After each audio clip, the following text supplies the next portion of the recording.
అక్రమ విధానాలు తప్పుడు ప్రోత్సాహం చేస్తూ నక్సలైట్లుగా మారమని చెబుతున్న నీకు జీవించే హక్కు ఉందా అని ప్రశ్నిస్తూ ఉన్నాం. నీలాంటి వాళ్ళు సంఘ విద్రోహ శక్తులుగా మారుతున్నారు. ప్రజాస్వామ్యవాదులకి భంగం కలిగించే విధానంలో నువ్వు వెళ్తున్నావు. నీకు తగిన గుణపాఠం చెప్పాల్సిన పరిస్థితి ఆసన్నమైందని మనం చేస్తూ ఉన్నాం. ఆ దోపిడీ డబ్బుతో విచ్చలవిడిగా ఖర్చు పెట్టి న్యాయ వ్యవస్థను కూడా దెబ్బతీసేలాగా కార్యక్రమాలు చేసిన విధానాన్ని మేము మర్చిపోలేదు. ఇవాళ నువ్వు ఎక్కడికి వెళ్ళినా ఏదో ఒక అలజడి సృష్టించడం. నువ్వు అనంతపూర్ వెళ్ళినా, రాప్తాడు వెళ్ళినా, తెనాలి వెళ్ళినా ప్రతి చోట నువ్వు చేసే అరాచకం. పొగాకు రైతుల పరామర్శతో వెళ్ళావు. నేను అడుగుతాను, నువ్వేం చేసావు రైతులకి? 5 సంవత్సరాల్లో రైతు సంక్షేమం పట్టించుకున్నావా? నీటిపారుదల రంగాన్ని అభివృద్ధి చేసావా? 10 లక్షల కోట్లు అప్పు తెచ్చిన నువ్వు దోచుకున్నావే కానీ ఏం చేసావని రైతులను ఎక్కడ ఆదుకున్నావు?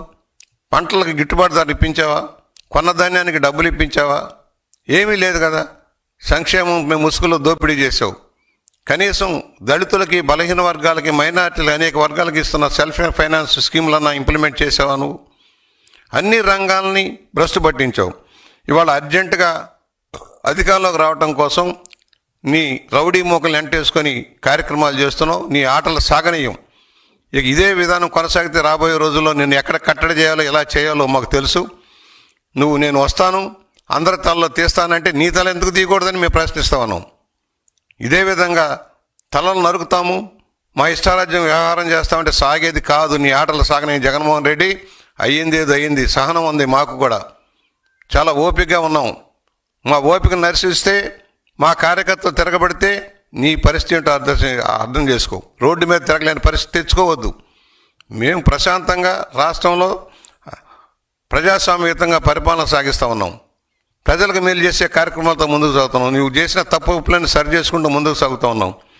ఇవాళ ఒకటే, మీరు ఏ విధంగా అరాచకాన్ని ప్రోత్సహిస్తున్నారో నీ ప్రకటనలు సమర్థిస్తున్నావు. నిన్న ప్రెస్లో కూర్చొని 2 గంటల 40 నిమిషాలు సమర్థించుకుంటా ఉన్నావు. తప్పేమిటి అంటున్నావు. నేను అంటున్నా తప్పేముంది? నిన్ను చంపేస్తే తప్పేముంది?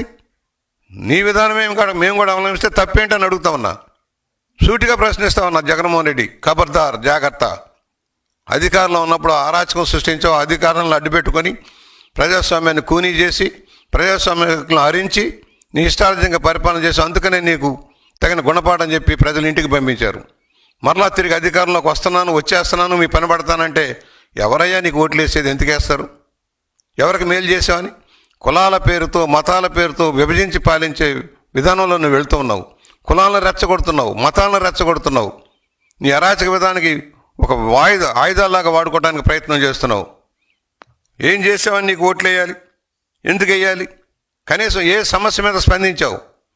గోబెల్స్ ప్రచారం చేయడం తప్పుడు. అదే సోనాధ్యాయంలాగా నీ పరిపాలన అంతా కూడా బంగారంలాగా జరిగిపోయింది. అంత అద్భుతాలు జరిగిపోయినాయి. ఏం చేసావు? ఒక్కడికి ఉద్యోగం ఇచ్చావా? ఒక ఉపాధి కల్పించావా? ఏమైనా చెప్పు. నీవు ఛాలెంజ్ చేస్తున్నారా? ఉమ్మడి వేదిక మీద మాట్లాడదాం. నువ్వు రా, నేను వస్తా. నువ్వు 5 ఏళ్లలో నువ్వు చేసినదో చెప్పు. నీకు దన్నుంటే చెప్పు, నేను వస్తాం. నువ్వేం చేయలేదో మేము చెబుతాం. కనీసం చెప్పుకోవడానికి ఏం మిగిల్చుకున్నావు? నువ్వు 151 మంది అధికారం ఇస్తే అరాచక పాలన సాగించావు. ముఠా రాజకీయాలను శాసించావు. అవినీతి అక్రమాలను పెంచి పోషించావు. లిక్కర్ స్కాములు, మైనింగ్ స్కాములు, ఆఖరికి టీటీడీ ధర్మశాలను కూడా దోపిడీ చేసావు. నీకు మాట్లాడే హక్కు లేదు. ప్రజాస్వామ్యం గురించి మాట్లాడే హక్కు లేదు. పోలీసు యంత్రాంగాన్ని దుర్వినియోగం చేసి ఏ విధంగా చేసావో మనం చూసాం. నాయకులను ఏ విధంగా జైళ్లలోకి పెట్టడానికి ప్రయత్నం చేసావో మనం చూసాం. తప్పుడు కేసులు పెట్టడానికి ఎలా ప్రయత్నం చేసామో చూసాం. ప్రజాస్వామ్యాన్ని అంచివేసావు, హక్కులను అంచివేసావు. ఉద్యోగులను కానీ అందరికీ మోసం దాగా చేసావు. నీకు అందువలన ఒకటే చెబుతున్నాం, ఈ రోజున ప్రజల్ని ప్రభుత్వం రాకతలిగి జరిగిన సంఘటన తెచ్చి ప్రభుత్వానికి పావాలని చూస్తావు. నీ వల్ల పోయాడు. నువ్వు వస్తావు, ఏదో ఉద్ధరిస్తావు అనుకున్నాడు. నీ వల్ల అనేక మంది పోయారు, అప్పుల పాలైపోయారు, దివాళా తీసిపోయారు. దోపిడీ ఏదనంటే నీవు నీ అనుచరులు మాత్రమే దోచుకున్నారు. నీవు నీ బంధుజనంతో అధికార యంత్రాంగాన్ని నింపి అరాచకం సృష్టించావు. కితాబులు ఇస్తున్నావు అందరూ గొప్పవాళ్ళని. నువ్వు ఒక దోపిడీదారివి, నువ్వు దొంగవి, పచ్చి దొంగవి, 420 చీటర్వి. ప్రజలను చీట్ చేసావు. నువ్వు కితాబులు ఇస్తావు, వాడు మంచివాడు, వీడు మంచివాడని. లిక్కర్ స్కామ్లో దోషులు అందరూ మంచివాళ్లే, ఎర్రచందనం దొంగలంతా మంచివాళ్లే, మైనింగ్ దోపిడీదారులంతా మంచివాళ్లే. ఈ విధమైన విధానం సరైంది కాదు.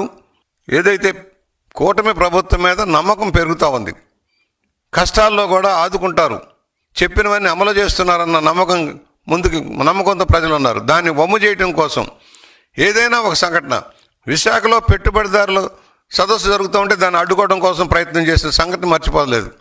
అదే చంద్రబాబు గారు విజయనగరం పర్యటనకు వెళ్తానంటే ఎయిర్పోర్ట్లో అడ్డుకున్న పెద్ద మనిషి నువ్వు.